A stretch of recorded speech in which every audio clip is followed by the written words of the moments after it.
Hello, the second article I read was Diversity Management, an Essential Craft for Leaders by R. Roosevelt Thomas Jr.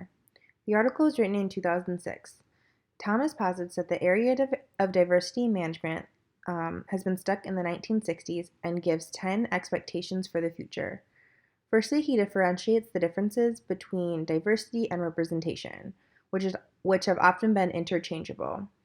He defines representation as the presence of multiple races and both genders in the workplace, and diversity as the behavioral differences, similarities, and tensions that can exist among people when representation has been achieved. When we go beyond diversity as representation, we can hone in on diversity management as a craft that can be applicable to any diverse mixture of people in the workplace. It will be an extension and complement to the civil rights movement and not just the sole focus. This way of thinking can also work for organizations outside of the US who may shy away from the term diversity because they don't have the same histories with racial struggles that the US has. Thomas states that the skills necessary to diversity management are the ability to recognize and analyze diversity mixtures, the ability to determine if action is required with respect to a particular mixture, and the ability to respond appropriately to the issues in question, all of which require practice. Thomas summarized the article by saying that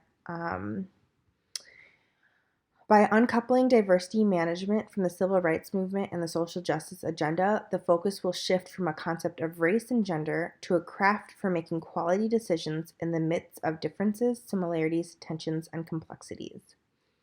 Unfortunately, in 2020, about 16 years after this article was written, I'm not sure that we're at a point where that uncoupling has or can occur, since we are still fighting for representation across the board. Another short article in this unit was by McCallson, which was written in 2019, and he acknowledged the lack of diversity or representation across the library administration. I also found it interesting that the global leaders were afraid of the word diversity, and Thomas substituted it for complexity. As library leaders and managers, we can practice this craft of diversity management while also acknowledging and addressing the needs for representation across the board of library services and management.